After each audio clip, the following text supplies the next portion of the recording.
सुदर्शन चक्र दुनिया का सबसे शक्तिशाली शस्त्र, जिसने दुनिया से काफी सारी बुराइयां मिटाई और पापियों का नाश किया। महाभारत काल में चाहे समय को रोकना हो या शिशुपाल का वध करना हो, इस चक्र ने भगवान श्री कृष्ण का खूब साथ दिया। लेकिन एक दिन अचानक ये चक्र गायब हो गया और तब से यही सवाल था कि आखिर ये चक्र गया कहाँ। दोस्तों, आज हम आपको बताएंगे कि कैसे इतना शक्तिशाली चक्र कहाँ गायब हो गया।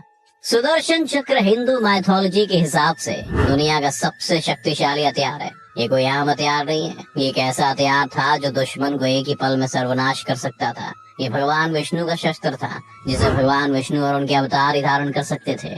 ऐसा हथियार जिसका निशाना कभी नहीं चूक सकता था। भगवान कृष्ण जिस कारण भी सुदर्शन चक्र को छोड़ते थे, ये चक्र वही काम करके आता था। सुदर्शन चक्र एक ऐसा अचूक अस्त्र था जिसे छोड़ने के बाद ये लक्ष्य का पीछा करता था। ये आजकल के मिसाइल, रॉकेट, इस सब चक्र के आगे बहुत कमजोर थे।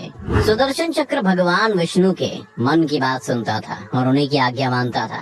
पुराणों के मुताबिक ये चक्र किसी तरीके से नहीं चलाया जाता, बल्कि ये तो इच्छा शक्ति के हिसाब से काम करता था। ये चक्र कभी गलती नहीं करता था। जिसे मारने के लिए इसका इस्तेमाल किया जाता था, उसी को मारकर वापस लौटता था। इस वजह से भगवान विष्णु इसे सोच समझ कर इस्तेमाल करते थे।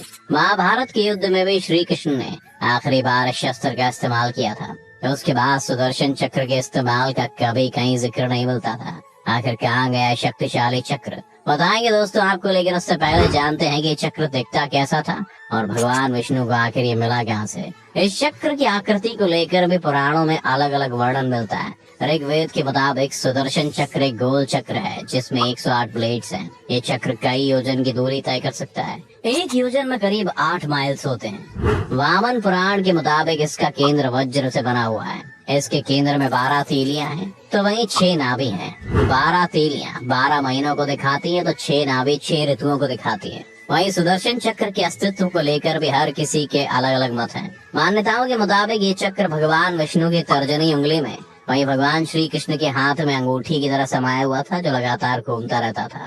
ऋग्वेद के मुताबिक ये कोई चक्र था ही नहीं, ये एक समय का चक्र था जो लगातार चलता रहता था। जब भी भगवान विष्णु को समय में फेरबदल करना हो या फिर किसी को उसके पापों की सजा दिलानी हो, तो भगवान विष्णु और उनके अवतार इस चक्र के जरिए समय को रोक देते थे।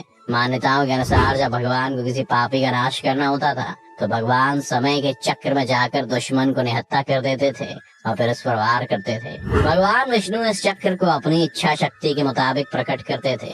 वहीं भगवान कृष्ण ने सुदर्शन चक्र के जरिए महाभारत काल में बहुत से दुश्मनों का सर्वनाश किया था।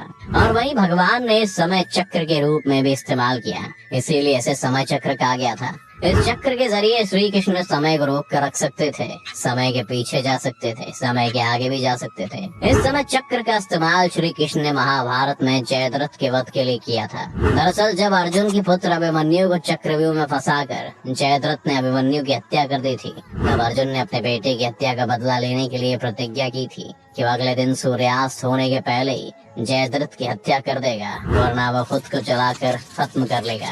अगले दिन कौरवों की सेना शाम तक जयद्रथ की रक्षा करती रही और अंत में जब अर्जुन निराश हो गया, तब भगवान श्री कृष्ण ने अपनी माया की और कुछ देर के लिए सूर्य को छिपा दिया, ताकि कौरवों को भ्रम हो सके। जब कौरव बहुत खुश हुए और अर्जुन बहुत निराश, तब कृष्ण ने अपनी माया समेट ली और सूर्य को वापस उदय कर दिया। ये देखकर जयद्रथ घबरा गया और उसे अपनी मौत सामने दिखने लगी।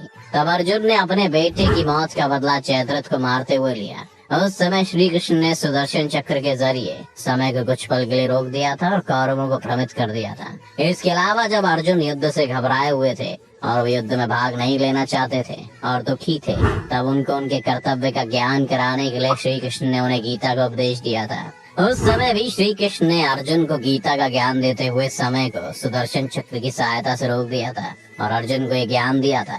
बाद में उन्होंने इसी चक्र की मदद से वापस सब कुछ पहले जैसा ही कर दिया था। दोस्तों, इन्हीं सब बातों को लेकर लोगों के अलग अलग मत हैं। कुछ का कहना था कि ये चक्र भौतिक हथियार था ही नहीं, ये तो बस भगवान विष्णु की इच्छा शक्ति से पैदा होता था और भगवान विष्णु इसे जिस तरह से चाहे इस्तेमाल कर सकते हैं। ये भगवान विष्णु की इच्छा शक्ति से पैदा होने के बाद हवा और आग के संयोग से अपना काम करता था। वहीं कुछ लोगों का मानना था कि सुदर्शन चक्र एक भौतिक हथियार था जो भगवान विष्णु और उनके अवतारों को ही मिलता था और सिर्फ वही से चलाने की विधि जानते थे। पौराणिक कथाओं के मुताबिक सुदर्शन चक्र की उत्पत्ति को लेकर अलग अलग कथाएं जुड़ी हुई थी। शिव पुराण के मुताबिक एक भौतिक अस्त्र ही था और ये विज्ञान के मुताबिक बहुत शक्तिशाली बनाया गया था। इस चक्र की उत्पत्ति के लिए कई सारी कथाएं फेमस हैं, पर सबसे ज्यादा प्रचलित ये कथा है कि चक्र भगवान शिव ने भगवान विष्णु को दिया था। दरअसल एक बार राक्षसों ने देवताओं का जीना दुश्वार कर दिया था।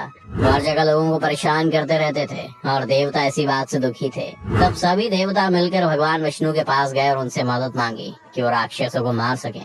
तब भगवान विष्णु ने जब उन राक्षसों को मारने की कोशिश की, तब उन्होंने देखा कि राक्षसों के पास एक अनोखी शक्ति थी। जैसे ही वो राक्षसों को मारते, वो राक्षस खुद को ठीक कर वापस जिंदा हो जाते। तब भगवान विष्णु ने सोचा कि अब सिर्फ भगवान शिव ही उनकी मदद कर सकते हैं। जब भगवान विष्णु भगवान शिव की शरण में गए, लेकिन उस समय भगवान शिव साधना कर रहे थे, तब भगवान विष्णु ने उनकी साधना को भंग न करके उनकी तपस्या करने का सोचा कि कभी न कभी तो उनकी आवाज भगवान शिव तक पहुंचेगी। कई साल तक भगवान विष्णु भगवान शिव की तपस्या करते रहे। जब भगवान विष्णु भगवान शिव की उपासना कर रहे थे, तब वो रोज भगवान शिव को 1000 कमल के फूल चढ़ाते थे। उनकी भक्ति को देखते हुए एक बार भगवान शिव ने विष्णु जी की परीक्षा लेने की सोची। एक दिन जब भगवान विष्णु भगवान शिव के लिए फूल इकट्ठा कर रहे थे, तब भगवान शिव ने एक फूल छिपा दिया। एक फूल कम पाकर भगवान विष्णु ने सोचा कि मेरी आंखें भी कमल के जैसी हैं। इस वजह से उन्होंने अपनी एक आंख फूल की जगह चढ़ा दी। ये देखकर भगवान शिव बहुत खुश हुए और उन्होंने भगवान विष्णु को सुदर्शन चक्र दिया, जो एक ही पल में किसी भी दुश्मन का सर्वनाश कर सकता था। तब से ही भगवान विष्णु के पास ये चक्र मौजूद था। सुदर्शन चक्र 2 चक्रों से मिलकर बना था, जो लगातार अलग अलग दिशाओं में घूमते रहते हैं। शिव पुराण के मुताबिक इसमें 108 नहीं बल्कि 10 लाख ब्लेड्स हैं। पौराणिक कथाओं के मुताबिक यही कथा सबसे ज्यादा प्रचलित थी। वैसे दोस्तों, इस चक्र को लेकर और भी कथाएं हैं। पुराणों के मुताबिक ये चक्र विश्वकर्मा ने बनाया था। सूरज के तेज से विश्वकर्मा ने 3 चीजों को बनाया था, जिनमें सुदर्शन चक्र, पुष्पक विमान और त्रिशूल शामिल था। वाल्मीकि रामायण में वर्णन है कि भगवान विष्णु ने चक्रवन नाम के पहाड़ पर हायग्रीव नाम के राक्षस को मार दिया था और उससे विश्वकर्मा द्वारा बनाए गए चक्र को छीन लिया, ताकि इसका कोई गलत इस्तेमाल न कर सके। और दोस्तों, ये बात सही नहीं मानी जाती, क्योंकि पौराणिक कथाओं में ये बात का उल्लेख था कि इस चक्र को भगवान विष्णु के अलावा कोई और नहीं चला सकता था, ना ही इसे चलाने की विधि जानता था। कुछ शास्त्रों में ये भी लिखा था कि इसे भगवान बृहस्पति ने बनाया था। उन्होंने चक्र ब्रह्मा, विष्णु, महेश तीनों की शक्तियों को मिलाकर बनाया था और अंत में उसे भगवान विष्णु को सौंप दिया गया। ये कथाएं दोस्तों कुछ मतों में सही नहीं लगती। लोगों का मानना था कि भगवान विष्णु ने चक्र खुद ही पैदा किया था, क्योंकि वो खुद को चक्रधारी मानते थे। ये तो सभी मत इस चक्र की उत्पत्ति को लेकर हैं, लेकिन जो बात आज भी रहस्य बनी हुई है वो ये है कि आखिर ये सुदर्शन चक्र आज कहाँ है। भगवान विष्णु का भगवान कृष्ण के बाद कोई अवतार नहीं हुआ, ना ही उनके बाद कभी इस चक्र का कोई उल्लेख हुआ है। दोस्तों, इस सवाल का एक जवाब भविष्य पुराण में मिलता है कि जब श्री कृष्ण ने अपनी देह त्यागी, तब ये चक्र भी उनके साथ ही धरती में समा गया और आज भी ये वही है। कलयुग में अपराध बढ़ जाने पर जब भगवान विष्णु कल की अवतार लेकर वापस आएंगे, तब ये चक्र भी उनको मिल जाएगा, क्योंकि ये चक्र चक्रधारी विष्णु जी का ही था। तो दोस्तों, ये थी सुदर्शन चक्र के बारे में पूरी जानकारी। दोस्तों, आप सुदर्शन चक्र को लेकर क्या सोचते हैं, हमें कमेंट सेक्शन में जरूर बताएं। अगर आपको वीडियो पसंद आए तो इसे लाइक और शेयर जरूर करें। साथ ही अगर आप चैनल पर नए हैं तो इसे सब्सक्राइब करना और बेल आइकन दबाना बिल्कुल ना भूलें।